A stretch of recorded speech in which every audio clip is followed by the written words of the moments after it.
let me say this. One of the smartest rappers from an intelligent, from a thinker standpoint that I've ever seen in my life. Somebody who has really poignant things to say, someone who is thinking about other people other than himself for the improvement of his race.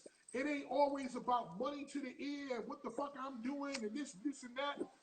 That is why I wanted him to come on here, because I have questions for him. Obviously, he is smoking his weed. He cannot be rolling it and smoking it at the same time, so he is here now, sir. So let's start here. First of all, Killer Mike, if you don't know him, he's part of Run the Jewels with LP. Of course, you have that Outcast connection. You're a civil activist. You have done a lot of it. Yeah. I'm also a capitalist. I own businesses. I own a line of barbershops called the Swag Shop, the Shave, Wash, and Groom Shop, one of which is located in the State Farm Arena where the Hawks play. Our flagship store is 365 Edgewood Avenue, and we're remodeling our OG store on Roosevelt Highway now. And I'm also co-owner of Bankhead Seafood with T.I. So, you know, I'm aspiring to be a businessman as well. Okay, so we're going to get into capitalism, mass incarceration, a couple of different things that I want to talk to you about, because again, I respect you as a thinker. Let's start with this.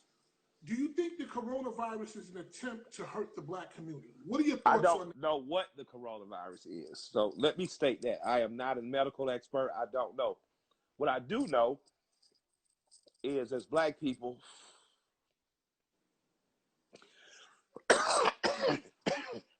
that shit must be good. It must be good. It must be good.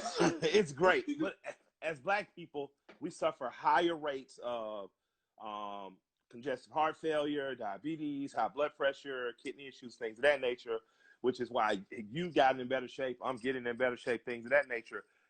And anything that makes our immune system weaker or makes those conditions worse is bad for you. And if Corona seems to be doing that, I just say what we need to do more of is more drinking water, more resting, more eating better, more working out, so that our immune system can fight off anything. So I don't know what Corona is, but I do know that because of the lifestyle we've led or because of pre-existing conditions that we're prone to, it makes us a bigger target. So we have to start to counteract that by just taking care of ourselves, and we should be taking care of ourselves anyway.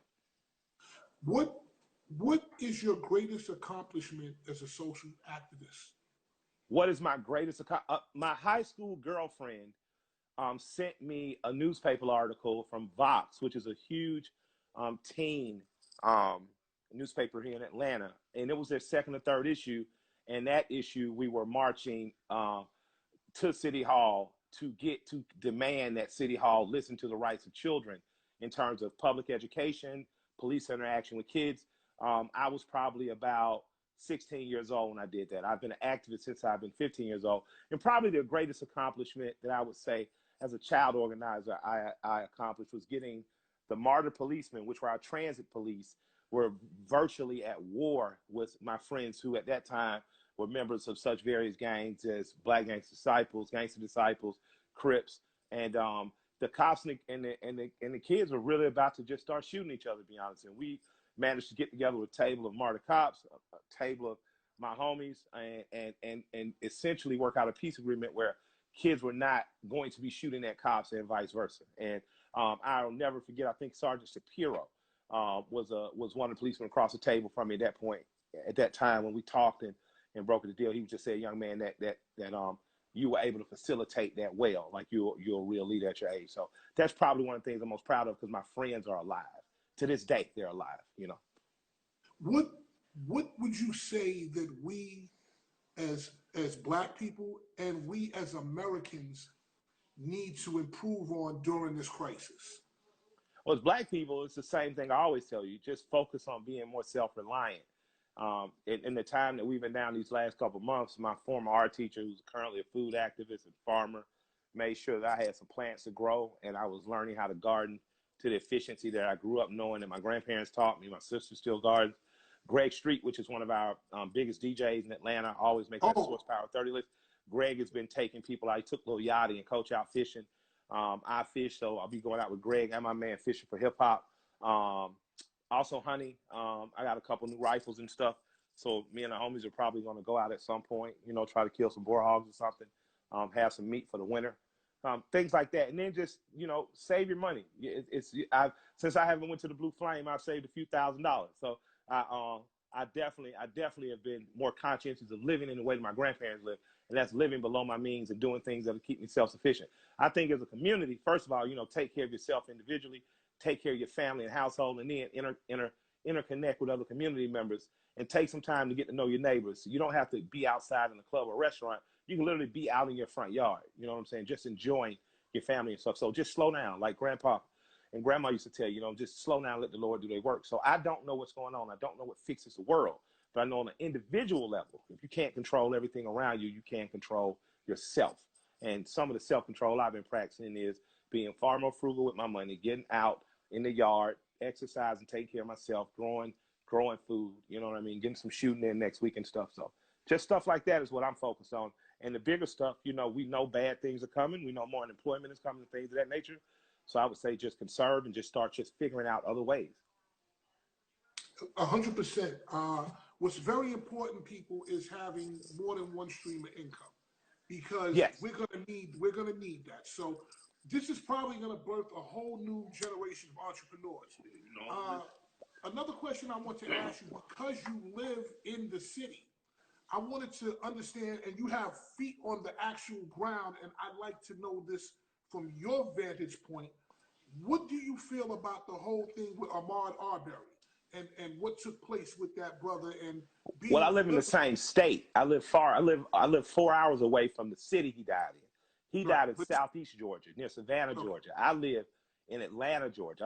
I live just on the bottom edge of Atlanta on 3 acres. So I live a radically different life than even I lived when I grew up 15 minutes from where I live now. But where I lived, as a child growing up, you could 4 miles from the actual city. Where he grew up, where he and Ahmaud is down in Brunswick, Georgia, it is a place that is a lot more rural than where I am. But the guys down there, the black people down there are good, proud, honest people. They ain't no suckers, they ain't no chumps, they ain't no pushovers. And as you can see, you got some dumb fuck, ignorant ass, backwards ass white people down there still, unfortunately, that chose to hunt that man like an animal. And what I'm most proud of is he died fighting like a warrior. He did not die like a sucker or a chump. He did not die just running away. He died confronting the evil that was in front of him. And I agree with his mother. Those people should get the death penalty. So it's 4 hours away from us. And people like Derek Bozeman and Timothy McDonald, Reverend Timothy McDonald, have ran caravans down there.